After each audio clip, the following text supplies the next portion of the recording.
두 번째 의료품은 민소품인데요. 그런데 한눈에 봐서는 글쎄 이게 뭘까요? 모르겠어요. 정혜진 씨가 고개를 설레설레 흔드는데요. 제가 살짝 보니까 네. 약간 그때 당시에도 이 몸매를 굉장히 중요시하게 여겼을 것 같아요. 그래서 네.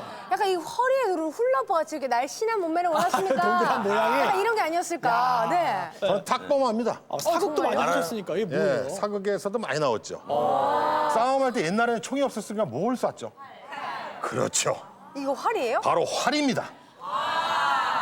이게 내가 아무리 활이라고요? 생각해도 아닌 것 같아. 네. 활일 것 같기도 했어요. 어. 그런데 네. 활이 이렇게 꺾여 있잖아요. 네. 선을 끼면 이게 요만큼 껴집니까? 요만큼? 이게 탄력성이 굉장히 좋아서요. 네. 웬만한 사람 힘으로는 네. 이게 당겨서 줄을 넣기가 굉장히 힘듭니다. 김명욱 씨 말이 진짜 맞아요? 이게 활이에요? 네, 맞습니다. 어머니. 정확한 활이 맞아요? 정확한 명칭은 각궁이라는 겁니다. 네. 우리가 보통 아는 활과는 좀 모양도 다르고 맞아요. 이 활을 어떻게 사용했을까도 잘 짐작이 안 되는데요. 그래서 오늘 우리 전통 활에 대해서 자세히 알아보기 위해서 또 특별한 분을 한 분 더 모셨습니다. 예. 국가지정 중요 무형문화재 제47호 궁장이시고요. 또 이제 대대로 전통 활을 만드는 가업을 이어내려오고 있는 분입니다. 권영학 궁장님을 모셨습니다. 어서 오십시오. 네. 어서 오세요. 반갑습니다. 권영입니다. 네. 반갑습니다. 예. 궁장님, 이게 정말 우리 전통 활인가 봐요, 그죠? 예. 예. 뿔이 들어갔다 해서 각궁이라고 합니다. 네. 예, 예. 근데 형태가 우리가 아는 활과는 조금 좀 특이하거든요. 지금 활을 쏠 때는 시위를 지금 현재 저 상태에서 반대 방향으로 해가지고 시위를 걸었을 때 은전활 네. 사용할 때 네. 그리고 활을 사용하지 않을 때는 시위를 풀어가지고 지금 원형대로 왔는 겁니다. 그래가지고 불인활이라고 그 시위를 풀었다 해가지고 불인활이라고 그렇군요. 예. 그럼 아마 이 화면을 보시면은 여러분들 더 정확히 이해하실 수 있을 것 같습니다. 예, 한번 보실까요? 자, 지금 보시겠습니다. 이렇게 불인화를 이 지지대를 이용해가지고 도저히 반대로 예, 예. 꺾는 거예요. 그래서 작업을 하고 있죠. 저러면 해가지고 이제 탄력이 생기면서 예, 야 이제 아시겠죠. 이게 불인활 상태에서 네. 뒤로 이렇게 완전히 꺾어서 그럼 얼마나 탄성 있다 생기잖아요. 아슬아슬해요, 막. 네. 저는 이제 사극할 때 소품으로 나온 이게 완성품은 봤지만 네. 이렇게 꺾어서 이렇게 시위를 건 적은 없거든요. 네, 그래서 지금 그런 모습은 정말 보기 힘든 장면입니다. 예. 그리고 이 전통화를 아까 궁장님께서 각궁이라고 하셨거든요. 예, 예. 활을 만드는데 주 재료가 6개가 꼭 들어가야 돼요. 그 안에 이제 뿔이 들어가거든요. 그 뿔은 물소뿔을 이용을 합니다. 그래서 뿔이 들어갔다 해가지고 이게 바로 이제 각궁을 만들기 위해 각궁이라고 쓰는 하죠. 이게 이제 물소뿔. 물소뿔이죠. 이거는 우리나라에서 안 나오고 아열대 내지 열대 지방에서 나오는 야생 조소에 들어가는 물소의 뿔입니다. 이 뿔을 가지고 재단해가지고 할감으로 주재로 들어가는 겁니다. 저거 딱 보니까 그 바이킹 이렇게 나팔 불 때 진짜. 나 그건 줄 알았어요. 맞아요, 맞아요. 그럴 수 있지. 야, 그런데 어떤 분이 또 이런 각궁을 소장하고 계셨을지 의뢰인도 좀 궁금합니다. 모셔보도록 할까요? 네, 나와주십시오. 아이고, 안녕하세요. 어르신 조심하십시오. 예. 오, 어르신께서 직접 나와주셨습니다. 예, 반갑습니다. 예. 아유, 직접 이렇게 나와주셔서 고맙습니다. 아니, 어떻게 소장하고 계신 의뢰품입니까? 어른 때부터 가 있던 거래. 집안에서요? 그동안 가지고 계시면서 좀 궁금하셨던 점들이 있으셨을 거 아니에요? 어떻게 이게 해서 흘러왔으면은 어떻게 어떤 데서 제작이 돼서 이게 민년도에 네, 친구 알겠습니다. 예. 아유, 나와주셔서 고맙습니다. 편안하게 자리하시고요. 저희가 자세히 어떤 내용들이 있는지 살펴보도록 하겠습니다. 아까 궁장께서 물소뿔을 사용했다고 했잖아요. 네. 근데 물소뿔 이외에도 각궁에 여러 가지 재료가 쓰인다고 말씀하셨단 말이세요. 네. 자, 그렇다면 바로 여기서 인형 퀴즈. 이번에 반드시 화이팅, 화이팅. 자, 다음 네. 중 이 네. 각궁에 사용됐던 재료가 아닌 건 뭘까요? 아닌 거. 아닌 네. 겁니다. 자신 있습니다. 1번 네. 소의 힘줄, 소 힘줄, 2번 민어의 부래, 3번 대나무, 대나무. 4번 멧돼지의 가죽. 자, 이 가운데 불에. 불에 민어의 불에가 들어갈 이유가 없죠. 아, 무엇다 쓸 거요? 아, 그걸 무엇다 쓸 거요? 알겠습니다. 그럼 2번 민어의 불에는 들어가지 않았을 것이다. 정혜진 씨. 저는 소의 힘줄이요. 들어갔을 것 같기 때문에 안 들어갔다고 이렇게 허를 딱 찌르는 거죠. 네.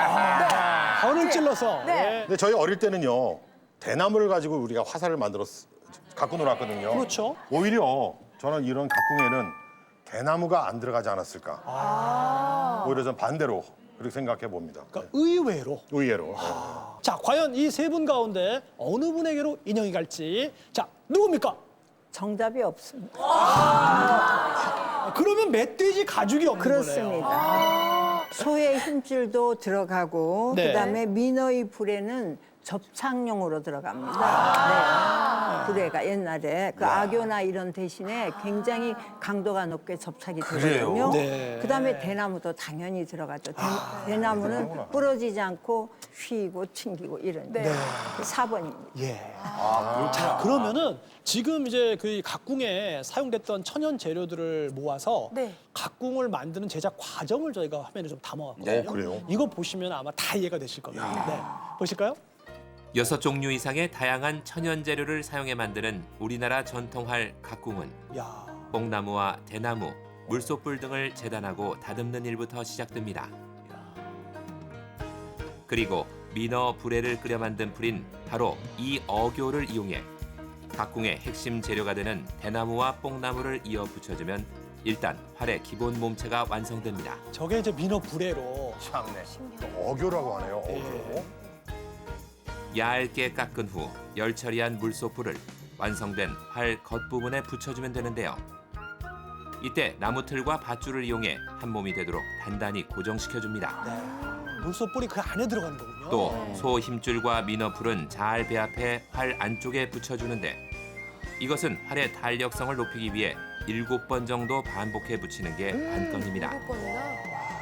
소 힘줄이 완전히 마르면 이번엔 습기 방지를 위해 벚나무 껍질을 덧붙여준 다음 활의 모양을 잡아주는 틀, 도지개를 이용해 활을 완전히 뒤로 젖혀줍니다. 네. 이 과정은 전체적인 형태, 균형을 확인하고 조절하며 활의 모양을 만들어가는 마지막 단계라고 할 수 있습니다. 아까 본 대로 이제 드디어 얹은 활이 모습을 되는 드러내기 시작하는 우리나라 전통활 각궁. 활대의 양 끝에 시비를 걸어주면 작지만 탄력 있는 각궁이 완성됩니다. 예. 이런 과정을 거쳐서. 저희가 보는 건 이 활이라는 한 글자잖아요. 근데 그 한 글자를 만들기 위해서 어. 너무너무 큰 노고가 들어간다는 게. 그러니까요. 저 진짜 박수를 쳐드리고 싶어요. 야, 네. 멋지다. 아니 근데 이렇게 만들면 시간도 꽤 오래 걸리겠는데요? 네, 전통 기법을 바탕으로 해서 천연 재료를 이용해서 순수한 수공법으로 기온과 기후에 따라 가지고 단기별로 제작이 되거든요. 네. 그렇기 때문에 한 가정이라도 잘못되면 안 되죠. 그 기간이 바로 1년 정도 걸립니다. 그리고 활을 한 장 만드나 10장 만드나 100장 만드나 1년이 소모가 되는 겁니다. 그렇게 만들었기 때문에 우리 전통활이 그 뭐 정말 탄력과 또 힘을 자랑하면서 멋진 활로 또 거듭나는 거죠. 옆에는 진짜 이게 그 시위 같죠? 네. 그렇죠? 네, 시위, 네. 뭐 실로 만든 것 같고 네. 이제 화살 시위. 예. 굵어요. 엄청 굵어요. 그렇죠? 꽤 생각보다. 네. 굵습니다. 네. 예. 옆에는 요 이제 반지처럼 생겼는데요. 네. 이게 깍지입니다. 이제 활 쏠 때 손가락에 끼우게 되는 아. 깍지입니다. 예. 궁장님, 이 시위와 깍지는 뭘로 만들어진 거예요? 근데 지금 현재 시위는 목실입니다. 면사. 목실. 근데 이제 요즘 그 화학 섬유가 개발되기 전 그 목살이고 활은 이제 시위가 수축성이 없어야 되죠. 그 면사는 수축성이 없고 여기다가 밀랍을 칠해 가지고 더 질기게 밀 있죠. 뿔에서 나오는 밀랍을. 깍지 그 소재는 소뿔입니다. 소뿔로 주로 만들죠. 네. 예, 예. 제가 봤을 때 아마 1900년 중반에 아마 제작되었지 않나 그렇게 생각이 됩니다. 네. 각궁은 심신수련을 위해서 네. 그러니까 이제 조선조에 제일 했는 게 뭔가 대사례를 해가지고 근대자, 솔사자, 예돈예자 해가지고 네. 대사를 해가지고 임금님과 신하가 자기 수양을 위해서 활을 쐈단 말이죠. 네. 수련을 위해서. 그렇군요. 그 탄의 수련 도구로 이용이 된 예. 게 지금까지 현재 우리 대표적으로 남아있는 전통 활 중에 지금 각궁 저기 하나 남아 있습니다. 예. 이 각궁 옆에 있는 게 바로 화살통인데요. 여기 그 글자를 파가지고 있는 거를 보면요. 정심이라고 이렇게 새겨져 있죠. 이제 활을 쏘기 전에 먼저 본인의 마음을 다스려서 깨끗하게 다스려서 마음을 바로 잡는 그런 의미를 갖고 있는 게 정심이고요. 또 다른 쪽으로 이렇게 돌려서 보면 반구적이라고 돼 있는 게 있을 겁니다. 무슨 일이 잘못됐을 때 남을 탓하지 말고 그 잘못의 원인을 본인에서 찾아서 제대로 마음을 바로 잡아라 하는 그런 뜻이거든요. 그러니까 그게 이제 보면 심신수련용이라는 걸 충분히 아실 수 있을 겁니다. 근데 뒷면에는 숫자 같은 게 적혀 있어요, 위원님? 네, 거기도 있죠. 그 병자 6월 1이라고 이렇게 돼 있거든요. 예, 병자년이면 우리가 1876년 하고 그다음에 1936년 이렇게 두 개의 정황으로 봤을 때 1876년은 아니고 1936년에 그때쯤에 제작된 걸로 이렇게 보여집니다. 그러면은 아까 봤던 각궁과는 좀 제작 연도가 차이가 있네요. 다릅니다. 네. 네. 야, 근데 조금 아쉬운 게 요즘 보여드리면은 이 안에 원래는 화살들이 네. 있었을 텐데 없네요. 지금 이제 화살이 없는 게 조금 아쉽습니다. 실탄이 없네요. 화살이 만약에 있었다면 상당히 좋았겠죠. 이제 평가를 하는데도 좋고. 아, 우리 전통활, 각궁 그리고 화살통까지 잘 살펴봤습니다. 자, 과연 이제 전체 감정가가 얼마 나올지 또 궁금한데. 네. 60초 동안 여러분의 남은 궁금증을 낱낱이 파헤치고 풀어주시기 바랍니다. 60초 드리겠습니다. 이 화살통 안에 화살이 있다면 그 감정가가 몇 %나 상승이 될까요? 상당히 높은 가격으로 평가되겠죠. 예. 그럼 이런 각궁들이 좀 많이 남아있는 편인가요? 만드는 과정이 상당히 오래 걸리고 그렇게 또 제대로 저렇게 모든 게 다 갖춰져 있는 각궁은 그렇게 많지는 않습니다. 이거의 보존 상태가 어떤지 궁금합니다. 예, 제가 봤을 때는 보존 상태는 그렇게 좋다고 그렇게 평가할 수 없습니다. 지금 낚시줄로 감아놨거든요. 그거는 뭔가 막 활을 만들 때부터 낚시줄을 감은 게 아니고 활을 사용했을 때 이삭이 새겼을 때 그 후에 낚시줄을 감아서 보강을 한 겁니다. 네. 자, 이제 궁금증 다 풀리셨습니까? 자신 있으시죠? 네. 자신 있습니다. 자신 있습니다. 아, 네. 이번에는 확실히 뭔가 느낌이 옵니다. 그래요, 좋습니다. 그 느낌 적어주시죠.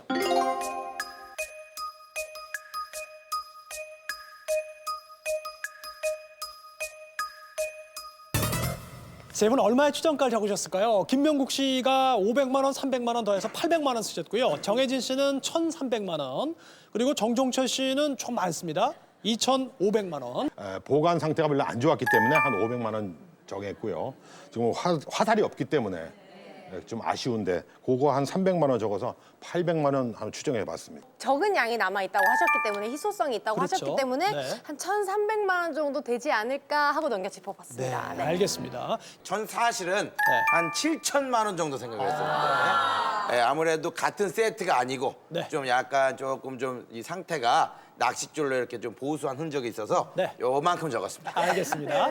의뢰인께서는 적지를 않으셨네요, 어르신.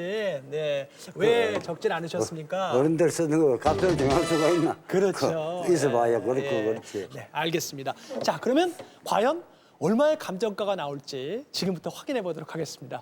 자, 얼마일까요? 떨립니다. 확인해 보죠. 최종 감정가 보여주세요. 우리의 전통활, 각궁, 그리고 화살통까지. 자, 과연 이 합산 감정가 얼마일까요? 올라갑니다. 계속 가네요. 어디까지 갈까요? 얼마입니까? 앞자리는 850만 원! 김명국 씨! 오! 정확합니다, 거의. 와, 예. 너무 잘 맞히셨어요. 네. 그게 이제 지금 상태가 조금 손상이 돼가지고 보완한 게 보이잖아요. 그렇지만 숫자로는 굉장히 귀합니다. 그리고 지금 아마도 다시 저런 거를 제작을 하면요. 지금 제가 평가하는 가격보다 훨씬 배 정도 되지 않을까 이런 생각이 들거든요. 그다음에 화살통은 가격을 500만 원으로 평가한 이유는 연도가 확실합니다. 1936년 병자년에 저게 만들었다고 돼 있거든요.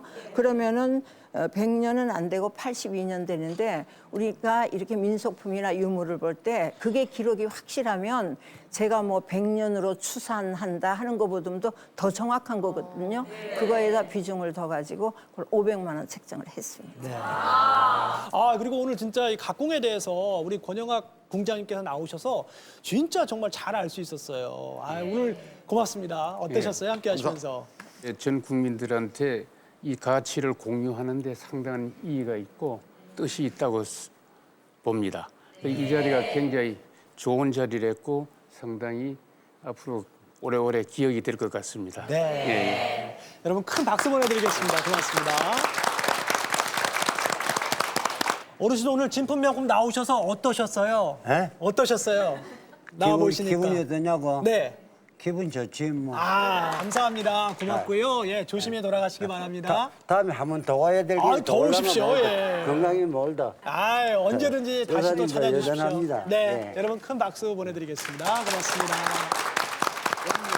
이거 보면